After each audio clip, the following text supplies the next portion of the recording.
Smoke alarm. I can't believe it! Yes! Yes! A Rock is going to WrestleMania! Randy in position for another curb stop. Oh, my God! Unbelievable counter! Oh, my God! Unbelievable! Please tell me we haven't been recording for the past 3 minutes. No, I didn't even ask. I just hit the record button. Hi, everybody. Good afternoon, good evening, and good morning. No, he wasn't. He never pays attention. It's another episode of In This Very Ring, right here live. Not live, recorded, whatever. You know what it is. We're here. It's A2D Radio. We're here. It's essentially how this goes. It is 12 nights away from WrestleMania. Woohoo! I can't believe we're actually here, and I can't believe we're still figuring things out. I'm ready. Whatever that is down there, that's Butters. That right there is the OGP of A2D, Mr. Pete Evans. What's up, party people? Greetings and salutations. And I'm scared. I'm Ritz. Send help. Be afraid. Be very. Blink twice if you need help. He said twice. Yeah, I need a lot of help. That's why I pay a therapist. You have no help. I pay a therapist. Leave me alone. It is 12 nights away from WrestleMania as we're recording this. Raw just went off the air in Minneapolis with I don't know. I don't know how I feel about the end of Raw. You know, and I'm really glad though that was the segment to cap things off, because we planned on talking about the favor. Mm-hmm. And you know how that's favors. On how Friday night on Smackdown, Punk revealed the favor was he wanted Paul Heyman in his corner in the triple threat match at WrestleMania between Seth, Roman, and Paul. And Roman said no. There was a beatdown that ensued, whatever. And then tonight, you fast forward to tonight, Paul Heyman's in the main event segment, closing the show out. And he says he will always be loyal to the tribal chief. He'll always be loyal to his best friend, CM Punk. He'll never be disloyal, but let's get one thing. And Seth Rollins comes out. And Seth Rollins tells him, well, Paul, this is great. We're glad you're here. But how about I just take you out of the equation altogether? Because Roman didn't give a damn when you got the brakes beaten off you by the bloodline in New York. And CM Punk just doesn't give a damn about anybody. So how about I just take you out of the equation and you're a non-factor for WrestleMania?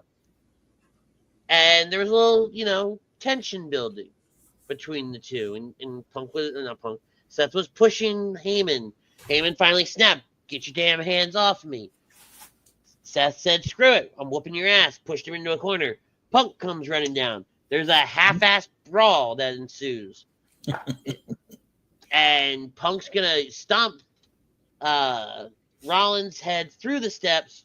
Rollins rolls in the ring. Punk climbs in the ring. Stomp. Paul goes to check on Punk. Seth goes for the stomp. Stops. Looks at him and says, and now you owe me a favor. What? Let me guess. Who was the... Listen, we've all been hearing it, right? All the dirt sheets are now drumming it up.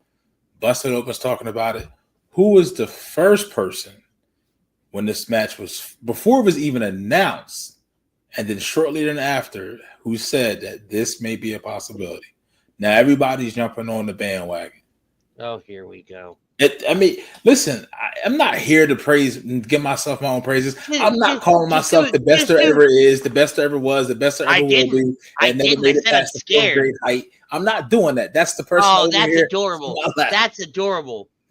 that's this guy right here. All you got to do is just go and move on.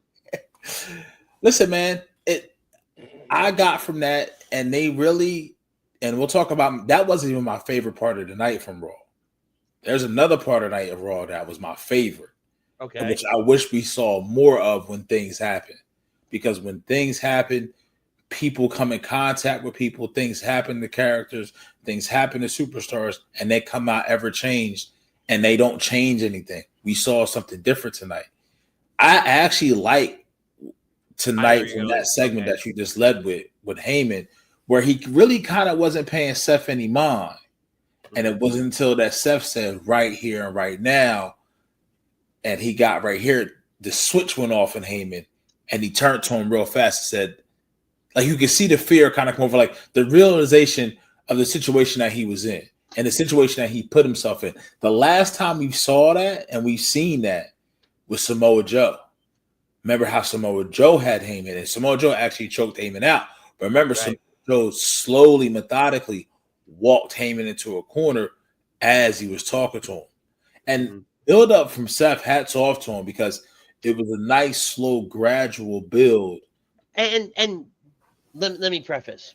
Let me agree with you while you're there. I thought this segment was well done. Paul Heyman, master on the mic. Seth coming down. Those two do have that natural chemistry with each other, and they're able to really showcase a craft that not very many people have anymore, unfortunately. Right. And they did it so well. And then you led into the brawl. It was just the fact that, like, I don't know, that line at the end for me, because now we're making this what is already shouldn't be the main event. Right. And I say that respectfully. Now you're telling me that essentially, if things go the way I think they're going to go, Paul Heyman is what's up for grabs, his services, and he is more important than the title. Yeah. Which, again, after tonight, and I think, Pete, this might have been what you were alluding to, I call bullshit. You call bullshit on Friday that. Next Monday, Roman Reigns, Paul Heyman's going to owe Roman Reigns a favor. So you could, real quick, Butters, before you go, what do you call bullshit on? That the Paul Heyman is not more important than the title. See, and here's my thing, young grasshopper. You get caught up too much in the glitz and the glamours of the titles. These three stars, to make this as big, and for one, the WrestleMania 41 lead-in hasn't been anywhere than in WrestleMania 40, right? No, I hear what you're saying, right? But listen, hold on, old man. Right? Right? I still have more hair than you, but let's be there. Not much. Not much. That's because I choose to cut it, sir. I have the option. And I made a really smart play. I could grow the head of hair. It just wouldn't look like a full head of hair. Well, I made an image decision. Anywho, because it was a bad image. If you did, it was very bad. Very, very bad. Crop circles got nothing on me. Mel Gibson designs. Yeah, pretty much. Paul Heyman looking wannabe, probably. No, probably worse if we're being honest. It was bad, guys. But anyway, so you set yourself up with the Royal Rumble, and it's more so what WWE has come out and said. It's not that I get caught up in the glitz and glamour of the title, because I'll be the first person to tell you, if there is a true just feud and dynamic and ass kicking that needs to happen, then it should be the main event. Right? But if it's something like this where it's only just kind of bellowing, and if this was any other pay-per-view, I don't say a damn word. But you had the Royal Rumble where the winner of that match goes on to main event WrestleMania. I'm getting lost right now and caught up, if you will, in the verbiage that was used and that has been used for the past God knows how long, versus what we're getting in 12 days. We're not getting what we were told we were supposed to be getting. Right. And I would say to you that, and fair enough, you're taking them what they've said at face value, and they've pretty much told you our face value word don't mean shit. Essentially, that's what they're telling you based on the stories. And I would say that I'll put it like this.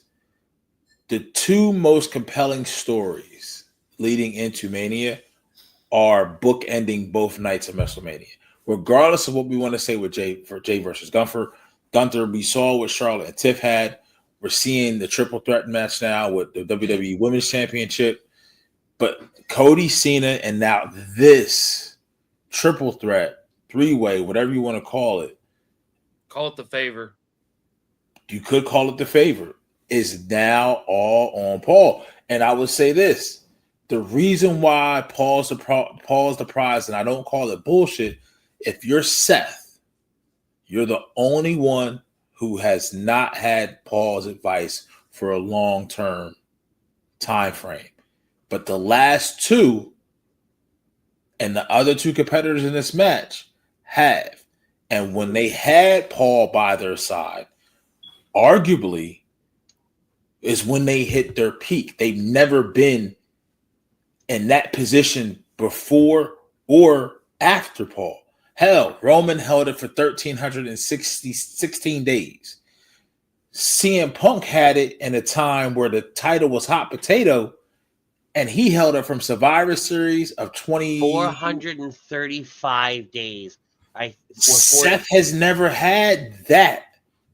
And honestly, truth be told, when you're talking about on the mic and Heyman being, when you said it, the chemistry between Seth and Heyman, not saying that it's not there with Paul Roman, not saying it's not there with Paul and Punk, but with Seth and Heyman, it almost felt like it's an extension of themselves. Well, and I trust me, I totally get where you're going. Like I said, any other event, I have no problem with this because you are right. It is becoming a compelling story. Mm-hmm. I do think, and again, personal preference, right? I do think that now Rollins 2 weeks before WrestleMania, we're turning this all into about a favor, right? I think this is where it's getting a little convoluted for me, right? Too many favors going around. Yeah, I was perfectly content with Punk cashing in his favor. I wasn't perfectly content. I thought it was a dumb way to cash in your favor. But I settled, right? Cashing in your favor to have Heyman in your corner at WrestleMania.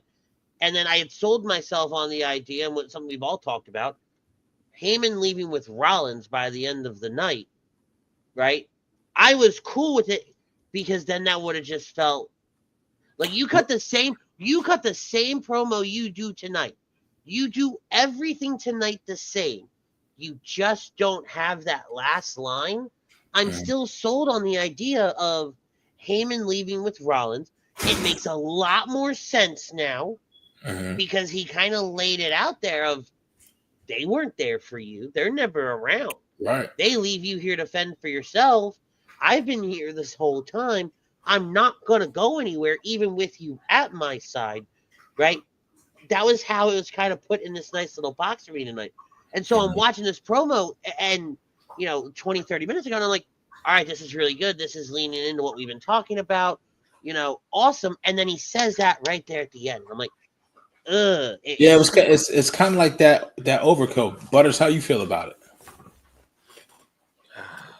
I'm done with favors. I don't want any more favors. I don't want to hear the word favor anymore in WWE right now. I'm really glad he said in WWE right now. I was about to ask him for a favor. And I would have drove all the way over and smacked you upside your head. No, you wouldn't have. Yeah, I would have. Actually, no, I wouldn't have. It'll be bedtime after this, and I'm just, yeah. Anyway, moving on. Looked at his wrist with no watch on it instead of bedtime. That's crazy. It's half past Freckle. No, I have a feeling by the time it's all said and done, like I said a little bit earlier, Paul's going to owe Roman a favor, and it's all going to be about the favors, and I'm tired of the favors. Do not get me wrong. I like where this is going. Mm-hmm. You could have left out the favor to y'all's point earlier. You could have left out the favor. Right. But I like where everything's going. Cena, Cody, the triple threat, because, again, we're getting a little bit lackluster in the Rumble winners. Mm-hmm. They haven't been as compelling as previous years. To say the least.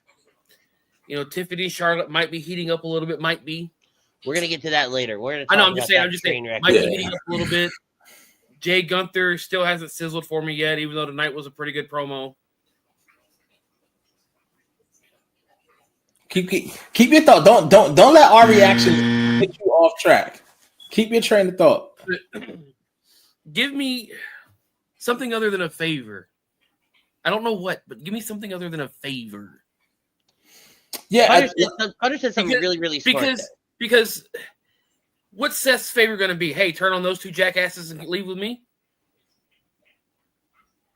But that's the favor, right? In a really crude kind of broad spectrum of it, right? The favor is help me do what they've done. I've had a great career. Yes. Right? And to like what Pete was saying, I've had a great career, but I've never done anything like what they did. And the common denominator between what they did was you walrus. Yep. Right? Yep. So, yeah, that's the favor. Butters, you said something so wonderful, and I'm so glad you said it. On Friday night, Roman telling Heyman he owes him a favor. You can't do that. So I agree. Like, it'll kill it for me, right? You can't do that because he's already the wise man. Right. Yep. The tribal chief doesn't ask the wise man for favors. If anything, it's the other way around. The wise man asking the tribal chief for a favor, and I don't see that happening here. Right. Right? Mm-hmm. The best thing that can happen on Friday night with the Roman Reigns bit is for Roman to come out, confront Paul about what's all going on here, almost cut and paste of what we had last week, but instead of Rollins coming down and interrupting things before Punk does, it's Punk coming down. Mm-hmm. Right? And then it's Rollins. And Rollins doesn't have to say much. Right? He just says enough to get the other two beating the brakes off each other, because now Rollins is this puppet master through the whole thing. He was like that Friday night. That's what I'm saying. Exactly.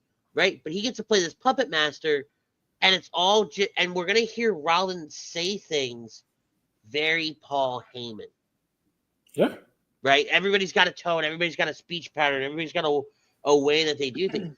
He's going to say some Heyman-esque things, which if you're a smart fan, you'll pick up on and go, wait, he said the thing. He's doing the thing. Right? Yep. That's how Friday should go. Right? So I agree. Up Friday because he's showing up Monday. Yeah, he says it's next Monday. But this is what I think. I'm sorry. I thought they said Friday night. I'm sorry. No. Next Monday it should go like next that. Monday night. I think I got my nights confused. Romans, and I definitely hit the wrong button. I think Roman and Punk are going to have their spat, verbal, physical, what have you. But I think before that, you get Roman coming out, dressing down Paul, asking him, how can he do this? And we saw it Friday before Roman got there. He says, whatever the favor is, it's a yes. I don't care what it is. Paul was already committed to it before he even knew what it was. But I think and then who walked out of the SUV? Oh, Rollins. Exactly. They're giving you the Easter eggs all now.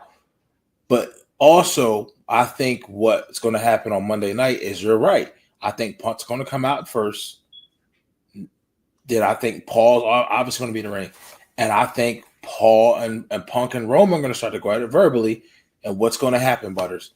Paul is going to be right in the middle, and he's going to call back to what Rollins said and said Rollins was right. Seth was right.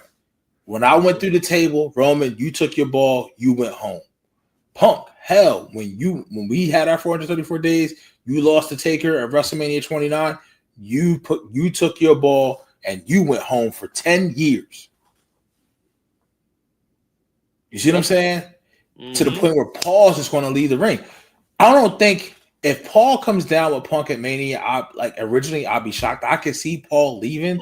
I could see Paul being the one to hand something to Rollins or turn his back and not help any different. But the story that's being told now is leading you to believe that Paul now, his loyalty to both parties after saying he would never be disloyal is ultimately in question. It's giving you doubt. So there's that. Take ourselves out of the story for a moment. Mm-hmm.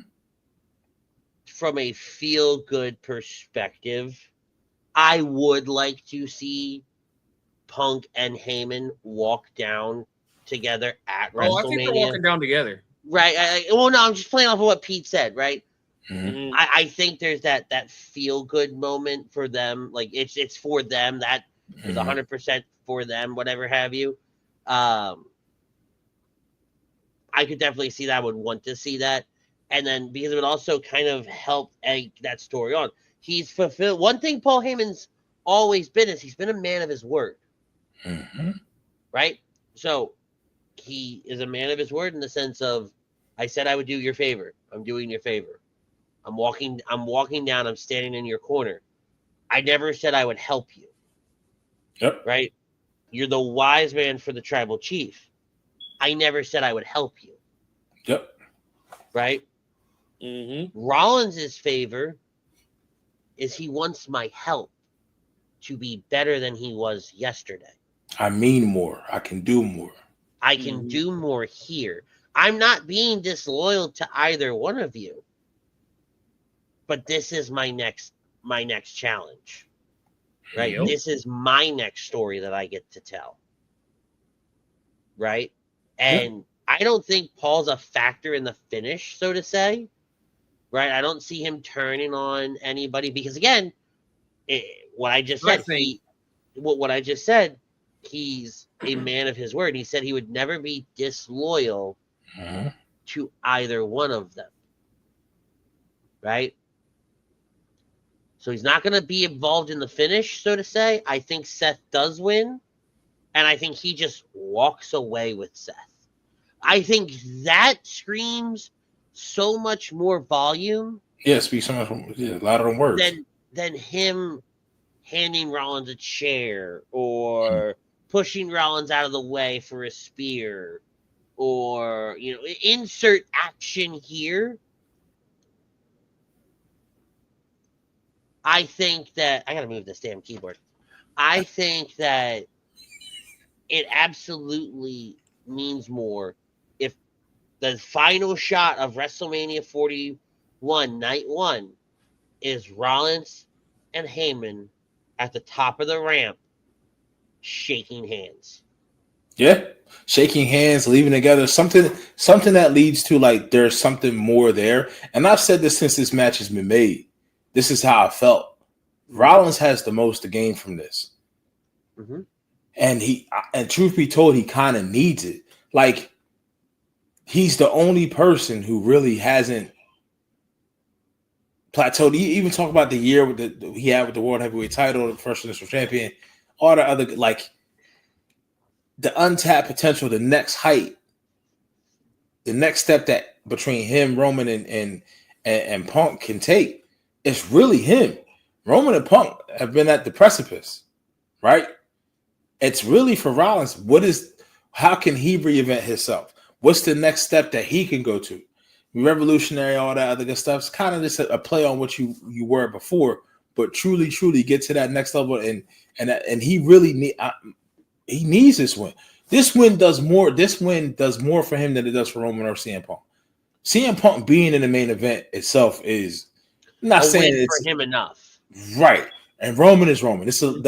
And now also they're giving you signs that he's not winning because they're telling you like this is the 11th time he's going to be in the main event of WrestleMania more than any WWE history. Superstar history. I thought it was a really weird fact to just randomly throw in there. You see what I'm saying? So it's like they're giving you all this, and they're not really, because all the talk has been about Punk and Roman. And it's kind of been about Seth, but like even from the promo 2 Fridays ago when he was acting like a little brat, and he acknowledged it on this past Friday Smackdown. He's like, "I'm in a better place this week than I was last week." When he was sitting there telling Punk, like, no, he doesn't deserve the main event. He doesn't deserve the main event. No. Like, dumbass, you in the match with him that you're telling he don't deserve. Mm-hmm. So now, like most things in life, you remove yourself from it. You have a moment of clarity, and now you can kind of see. And he's taking it a step further. Friday, he was sitting back watching while Roman and Punk got physical, kind of laughing. When Punk said what his favor was, he was laughing like, I told you. And he left the ring. Mm-hmm. He took that. He turned it up a notch or two. Now let's see what we're going to get. Because now you want to tune in. Because now you have people at play with the drama. And it was something I heard, I don't know if it was on Busted Open today, where they were talking about Roman said you have to learn how to work at superstar speed and work your matches to where you slow everything down in your mannerisms and you leave everybody just wanting more. Mm-hmm. And that's kind of how I felt tonight, where I'm like, all right, the dust settle on this fight. You see he about to get the stomp on the outside, rolls back in the rim, Punk gets the stomp. Jesus, English is hard. Words are hard. And then I'm like, where are we going now? Kind of telegraphed it a little bit because he backed up, but everybody in the arena, without saying a word, knew what was going through. We all read Seth's mind at that point, and that's what you want. I just wish, from what we've seen out of this build, I almost kind of wish we had like another 2-3 weeks till Mania, because now I feel like they finally cooking. I feel like this is where we should have been at in March, maybe. But we are getting there. But also with other things that happen tonight, I feel like we just throwing a lot of shit at the wall. And I think KO and Randy not being able to go is definitely altering some plans, which is at the end of the day, this is a show, right? And people get hurt. Card is subject to change. But this is going to be a lot. And I will say, I first thought the KO thing was a work. Mm-hmm. Until I did a little bit more digging into it. And so thoughts and prayers going out to Kevin Owens, like they did on Monday Night Raw, and we echo that. We wish him a very speedy recovery. Some people are saying it could be anywhere from a year minimum to, some people are even saying it could be up to 3 or 4 years that we won't see Kevin Owens. So is it like fusion almost? I don't know specifically. I think it was Sapp said it could be anywhere from 2 to 5 years. I think is what he was reporting. I don't know. I don't know if it was Sapp, but for some reason that he's sticking out in my head as where I read that. Because I did a bunch of diving into the Kevin Owens injury a little bit earlier. It depends on how severe that the neck injury is. Depends on where they're going to go with it. But to circle back and kind of put a bow on the Rollins Punk Roman thing, right? You said you wish you had a couple more weeks. We all forget this has really been building since the Rumble. Yeah. And when you start looking at what they're doing now, it was the perfect slow burn. And now it's just everything's explosive. Every moment that these guys are having in the ring is explosive leading up to WrestleMania. And so do I think the build for this is fitting? Yeah. I don't know what more you can do, because you did rip the Band-Aid off with the Punk favor. You do have this Seth favor looming. You can't have Roman be asking for a favor. It's just not the way their relationship is. I know. I'm agreeing with you. I think you're 100% right there. I don't think you can have him do that. And so there's not much more left necessarily to do. I think they have this is the one story where they've really painted themselves up to this moment. Yep. One story I wish, though, did have a little bit more time. I feel like could benefit from another week or maybe another show, especially after tonight, is the Jey Uso Gunther. When I tell you that might have been Jay's best work, and Gunther sold the hell out of it. Yes, he did. You don't as soon as he took the glasses off, bro. You don't see a lot of the time the other guy, the non-verbal guy in the promo selling the way, like that was a master class on selling a non-physical segment. Yep. Because the whole time Gunther just realized, oh my God, what did I just awaken in this man? Yep. He didn't yeet the entire way down here. He's not dressed in bright colors. He's all dressed in black, all dark. And the first words out of his mouth are, do you have a mom? Do you talk to your mom? His first action was even speaking volumes when he smacked the mic out of his hand. Yeah. The only thing I didn't like about that part, and it's more, I think, producerly. That's not even a word, but from a producer perspective, you caught Jay saying production, sir. Yeah, production. From a production standpoint, shut up. You couldn't speak 5 minutes ago. Hey, it's contagious. From a production standpoint, right? You caught Jay saying lift the microphone, right? Yeah. Giving Gunther the cue to lift it so he can knock it out.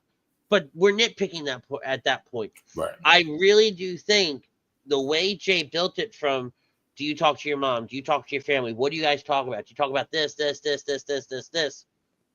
Well, I had to explain to my mom while her older son is laid up in a hospital bed with 15 stitches or however it was across his head. Yeah. You know, and Joshua, why didn't you protect him? And just the layers upon layers that Jey Uso built, it was so well done. And I think we talked about it last week, you know, when they're introducing that emotional factor into this storyline. This added to it, but it's such a different depth of emotion. Yeah. Right?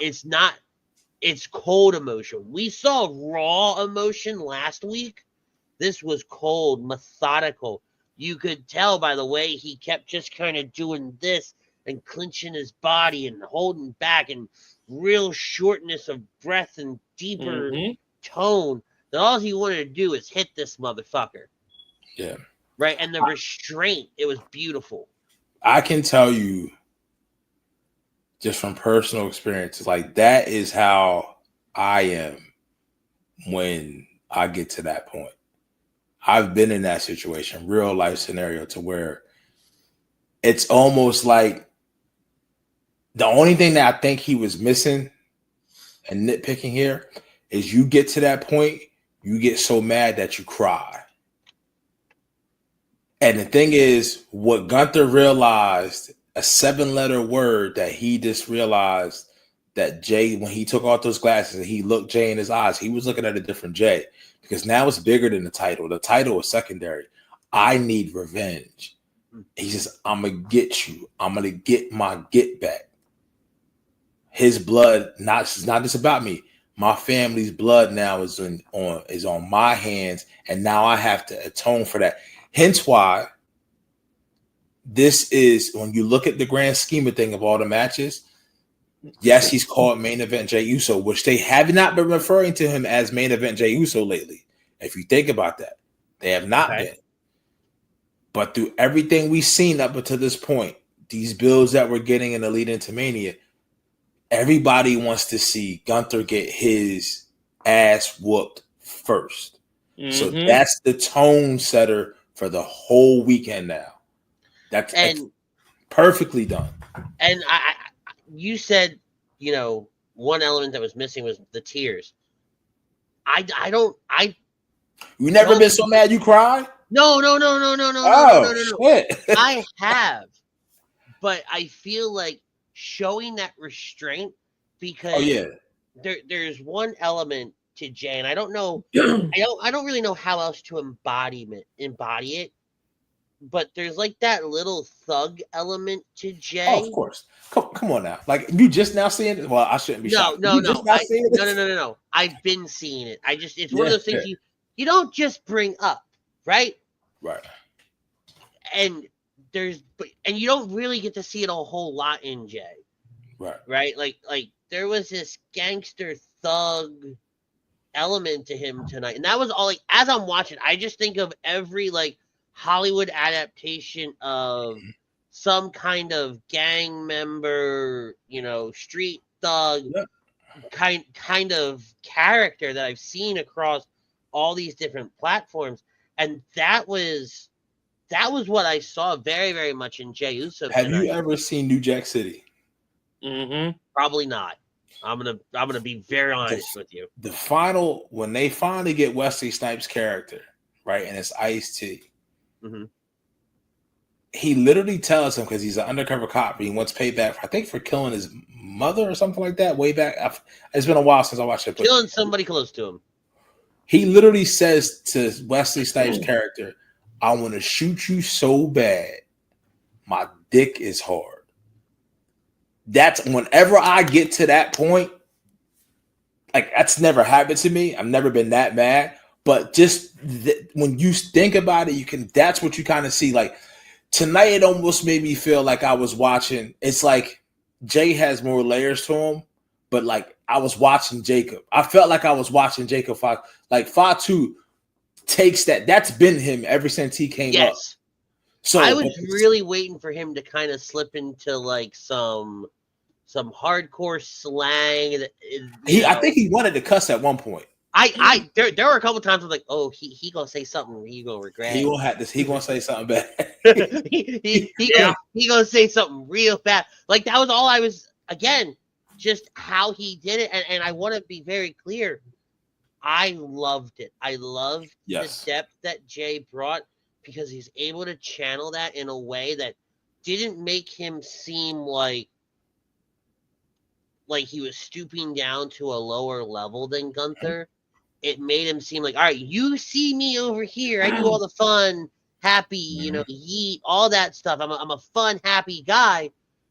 But when you cross that line, it's almost like a Bruce Wayne Batman kind of thing. But that's what I was talking about. And Butters can atone to this too. It's like, how many times do we see people get kind of seen it with Cody and Cena? They wore Cody out at EC. Cody still came out in the suit, did this, did the whole he has to stop doing that. And it's kind of like, yo, like, dude, they whooped your ass. Like when KO power drive your Saturday Night Main Event, you came out in a tracksuit, bitch, wasn't no stopping. It was on site. With Jay, like that transformation, like you can't act like this didn't just happen to you and your brother. And I knew just from him coming out, and he had the all black on, the all black glasses with the white yeet lettering, and he ain't just walking beeline, just straight, taking his time, thinking about in his head what he was going to do, what he was going to say, regardless if it's for TV or not. If you see somebody that you need to get revenge on, you getting that get back for somebody that they hurt somebody close to you, you thinking to yourself, you mentally preparing like, hey, this is what I want to do, but it's a very, very thin line before I go overboard myself.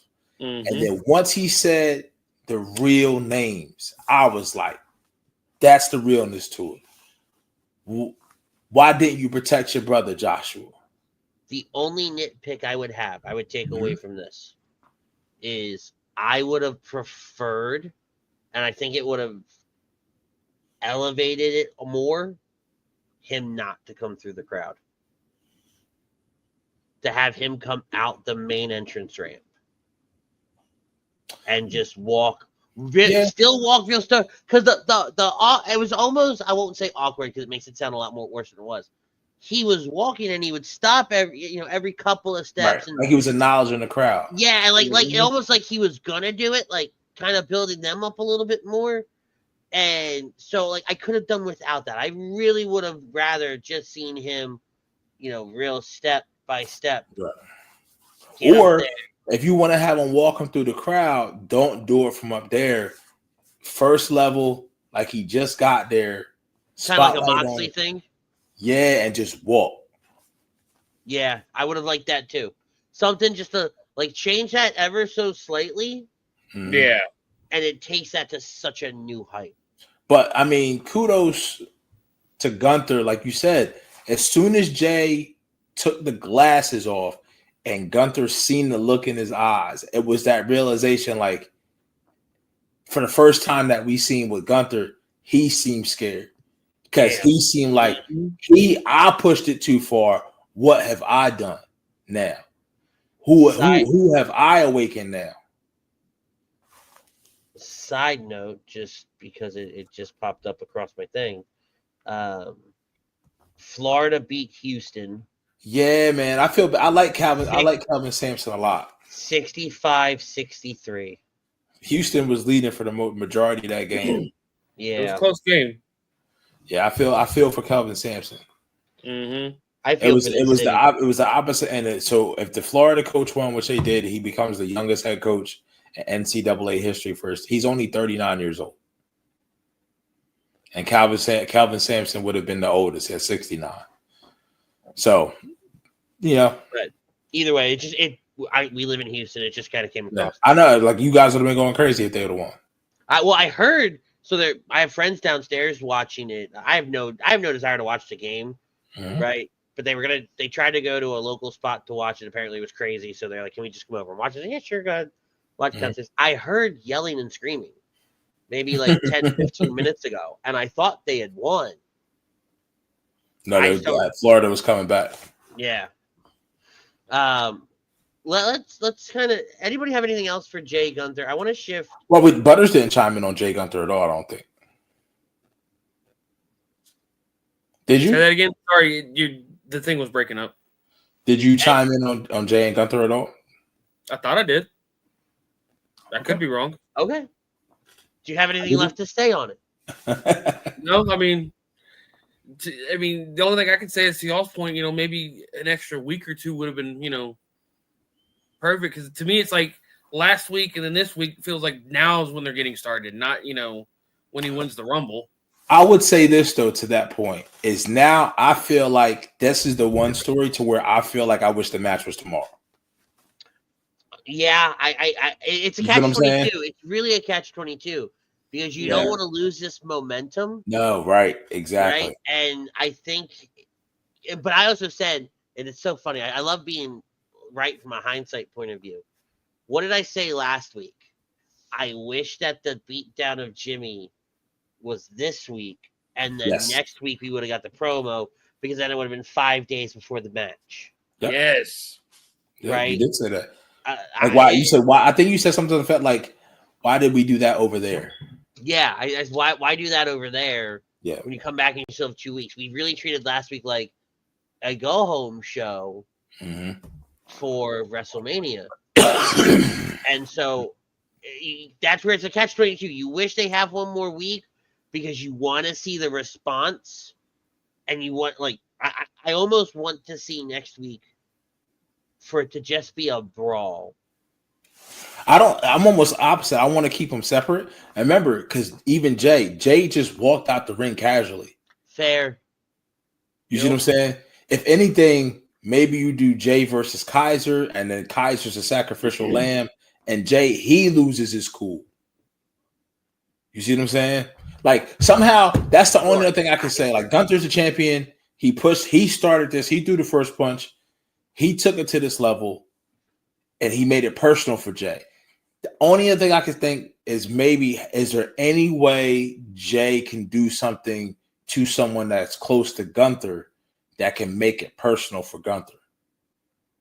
No, because then I think, I don't want that, because then you tip the scale back into Gunther. Because I think if Gunther were to get to where Jay is right now, I think Gunther's a now, Gunther being timid, being scared of roles being reversed. Leave it like that. This a lot. Leave it. I don't think you see him at all next week. Then what you could really do, honestly, just to see if it'll get a reaction, is maybe have Jay, do something to Kaiser. Maybe backstage and maybe not show a match or something like that. No, like backstage or something, just to see if he gets a reaction. Because they might be going their separate ways, but they still have that And I don't want to see Jay in colors at all. Keep him in the all black until I don't want to see Jay at all until Mania. I'm almost kind of there with you. Like, there's nothing more Jay can do, and the absence of him and Gunther still around, maybe we get that then. Maybe that's a way we can get it, Butters. Maybe we can get Gunther talking to Kaiser, or Gunther seems shaken now. He's looking over his shoulder to see what Jay's going to do. We don't see Jay. Jay's done talking. Yeah, I let it be like some mind games almost. Right. Yeah. I would really like that. But let's speaking of Kaiser, it's a beautiful thing. let's talk about Kaiser's girlfriend, Tiffany Stratton, and Charlotte Flair's promo from Friday night. Was Charlotte drunk? I don't think so. Supposedly she was on that show. Everybody knows by now when you're watching this, the promo that we're talking about. Yep. Both females go off script. And there's something I kind of realized, like, Charlotte did this to Rhea back in WrestleMania 36. Yeah. COVID, she tried to throw Rhea off her game, and she even tried to do it 2 years ago when Rhea won the Rumble and chose Charlotte, and Rhea was able to handle it. And I'm not saying that things were said, both women were pissed, and I heard from the dirt sheets are saying that officials in the back are not really pleased with any woman and that was involved in this, and that people are standing up for Tiff, and people saying that maybe she shouldn't have did it. The one thing I'm really not hearing at all is people coming to the aid of Charlotte. Well, because you set the stage right there. Charlotte has done this before. Right? Whether it's I'm a Flair, I'm untouchable, let's see if you actually go there with me kind of vibe, or if it's just I have nothing else to go on, so I'm going to make personal attacks like this, and we're going to go off script and whatever have you. Charlotte knows better, though, too. Yes. Right? Charlotte should know better than to go where you're not supposed to go and set things up for that. Because in my eyes, all Tiffany did was she went out there and she responded. Yeah, she stood up for herself. Right? She stood up for herself. She stood up for herself. Right? You know, and she took some shots. Cena's even said, if you don't want it out there, don't air it out. Charlotte aired it all out, that same day or the day before on a talk show? Yep. Like, and here's my other gripe. So I actually heard that they had gone off script before I watched the segment. And that's what I heard too. So I see I'm on my phone, Tiffany and Charlotte go off script. Dope. I get really excited because what did we talk about? We needed a little bit more. But you didn't expect it to be like that. I did not by no stretch. Oh my God. Yeah. Right? And I thought it felt real petty at the end of the set. Like Tiffany says what she says about, Charlotte's failed marriage and Ric Flair and this, that, and the other thing, and dips. Yep. And then Charlotte felt the need to take what I felt was a real petty shot. Why is Kaiser in my DMs? Well, you seen she Tiffany rolled out before she could even get it out. But that's my point. It felt real high school catty, petty, right? Like trying to goad her to come back in the ring kind of deal. And it was almost like, from what I've heard, Tiff did that so she could quickly de-escalate the situation, not to escalate it more. My thing is where they kind of dropped the ball with this is this is how they should have they made a mistake in bringing Charlotte back as if nothing happened, like nothing changed. Mm-hmm. That vulnerability that she had, and even somebody said something, this one podcast I follow, it's like, listen, Roman never changed from being the tribal chief as a heel to the tribal chief as a face. He's still a dick. He's still an asshole. People just cheer for him now because a couple things didn't go his way.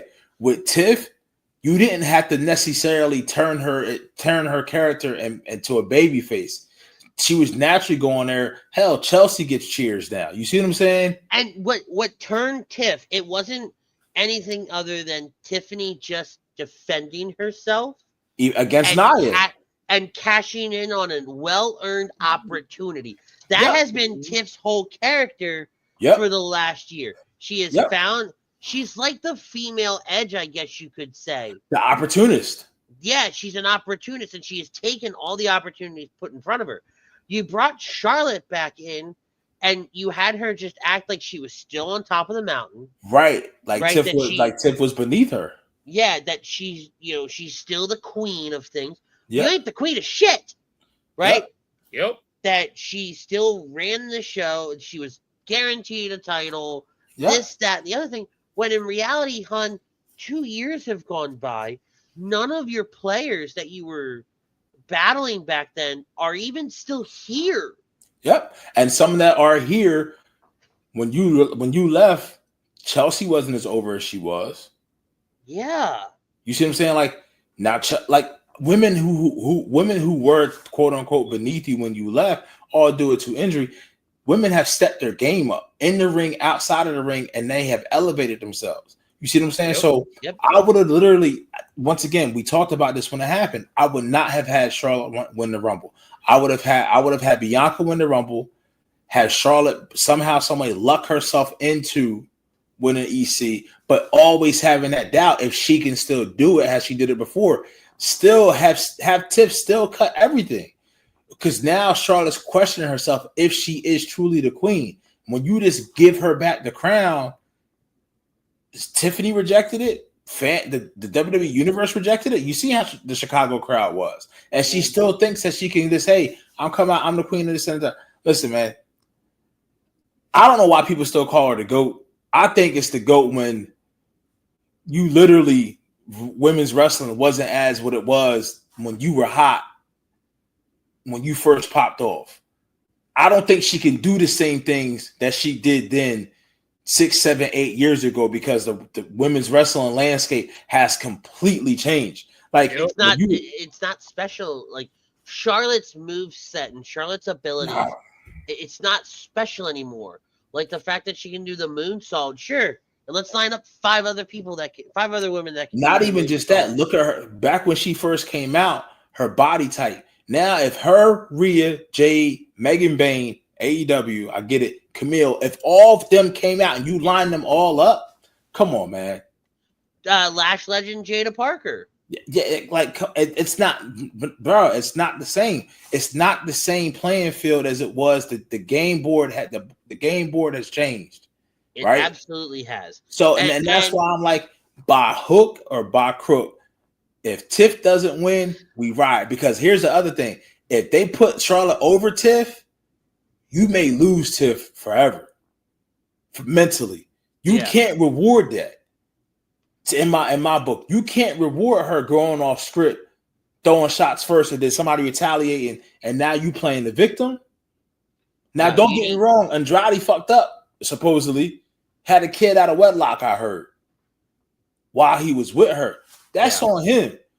But if you wake up, this ain't the same fit. Listen, I'm not here to judge. That man who had his wife, she changed her whole face to a whole different person. Mm-hmm. And somebody who constantly does that, I understand struggles. We all deal with it. You constantly changing your appearance, you hiding for something. So the biggest extension of that is just to be you. Hell, change your name to Ashley Fleer for all I care. And I'll take some issue with her going on the what damn show was it on? I think she was on Sherry Shepherd, which is a show for the people. It's a show for us. Was it the Sherry Shepherd show? If I'm not mistaken. Or was it Tamron Hall? Either or. But either way, right? Well, I think it's the same shit. I think it was Tamron Hall. Go on, like what drove me up a wall so much because it wasn't used properly later on. You brought up the divorce on the Tamron Hall show, and while you're going out there and you're doing these interviews, and they want to talk about your real life stuff, right? But all that has to be cleared before you do the interview. Yeah. Right? So WWE knew the question was coming. You're going to plan to use it, right? But if you're Charlotte, you're the heel. Why are you going on the Tamron Hall show, bawling your eyes out over a divorce that's been done? The only thing I can say is we'll see is that if this is what I just talked about, that vulnerability of her realizing I can say I'm a queen, but I don't feel like a queen. I don't feel like these things have happened to me. I've tried to put a smile on, and I tried to put this behind me. Tiff was right. It's her fall from grace, almost like Corbin-esque. Honestly, when Corbin lost it all, right? And then what do? You build her all back up again. You didn't need to going to your point, you didn't need to waste a Rumble win on her to do this. And you did, and again though, you didn't need to waste a media appearance. Because I think that's what it was. Ultimately, it was a wasted media appearance for Charlotte to go on that show And I'm not saying, you're allowed to feel what you feel. And if your divorce still upsets you, all that, I get it, right? I completely understand. And that's okay to feel what you feel.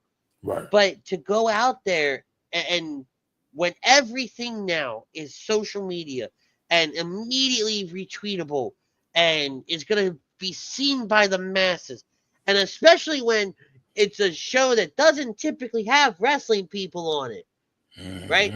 Anytime Fallon, Kimmel, Tamron Hall, Sherry Shepherd, insert name here that does a talk show, has a wrestling fan on it, that's one of the most viewed segments of the day because every wrestling fan looks and goes, because of Eric Bischoff and what they did with Leno back in the day, how is what they say on that show going to be used later down the road? Because it's an extension of the product. And so you open the door, and I think Butters said it best. I think Butters is the one that said it. Might have been Pete. Somebody said it. You open the door to your divorce being talked about on TV, right? You open the door. Tiffany walked right through that bitch. But I still think Tiffany only walked through that door because she went off script for that. I think Tiff went out there to work on whatever the producers they had set up. And then as soon as that went out the window, Tiff was like, nah, not again. But like, why? But I guess my point being though, why even open the door? Yeah. Right. Why did you put that out there? Because no one's talking about Charlotte Flair is back and she's been divorced and she's had 3 failed marriages and this and that. Like, my entire news feed for 96 hours has been about how Charlotte Flair, for lack of a better phrase, is a failure outside of the ring. I mean, and if that's not the route you're trying to take for Charlotte, because that's not what you're giving me so far. Right. You, as WWE number one, shame on you guys for allowing that to happen. Yep.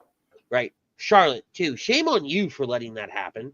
Yep. For letting that news cycle happen. Right.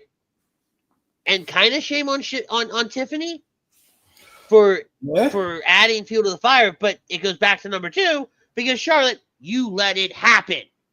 Yep. And she threw the first punch proverbially. She did it in the side by side. And all Tiffany did was knock your ass out. Yeah. Because I will go as far as say, I don't think Charlotte can do it anymore. I don't think Charlotte can cut a promo anymore.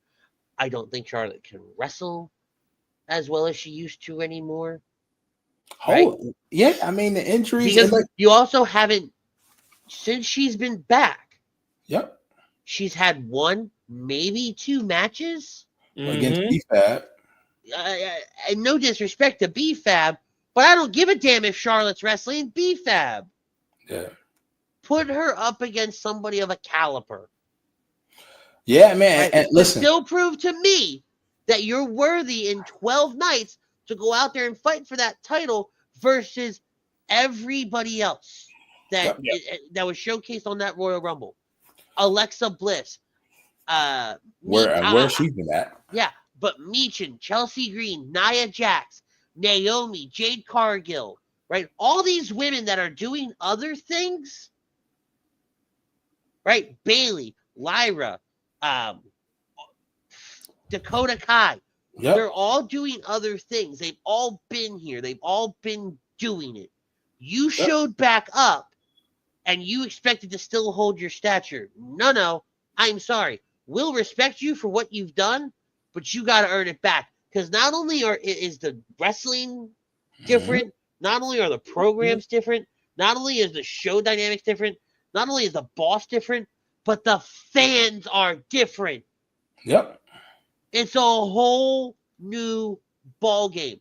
As a fan, I respect what Charlotte did for the longest time, and she put the women's division on her back. It started with her.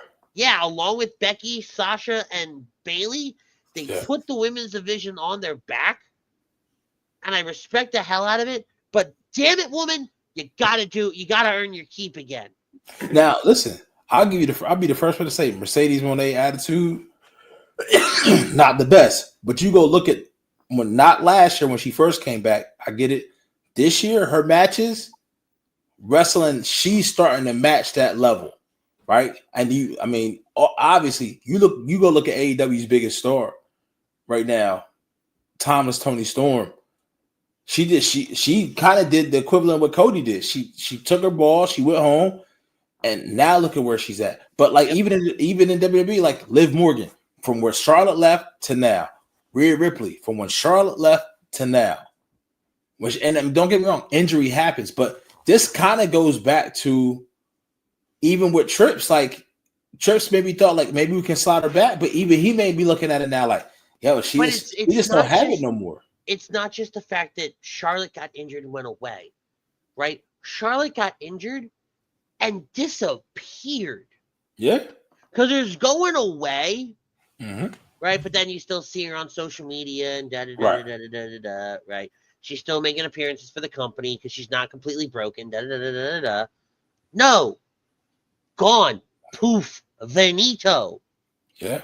Right? You saw her pop up WrestleMania weekend last year, right? And then she went away again. And the vignettes for her coming back, those packages, awful, did her no favors. Awful. Because it's like, why would we want? So in 2 years, injury, personals, whatever.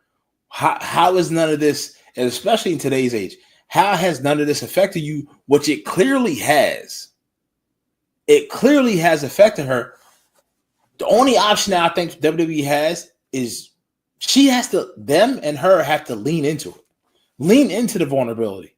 If she would have come out the Monday after the Royal Rumble and just had a heart-to-heart with everybody, right? Yeah, I get it. They were booing you, right? Because you won. Right. But if she would have, no different than we booed Roman in the past, and then he turned around and goes, hey, no, I'm talking to you as Joe. My leukemia is here. Right. Everybody flipped the switch and went, nope, we're not in the show anymore.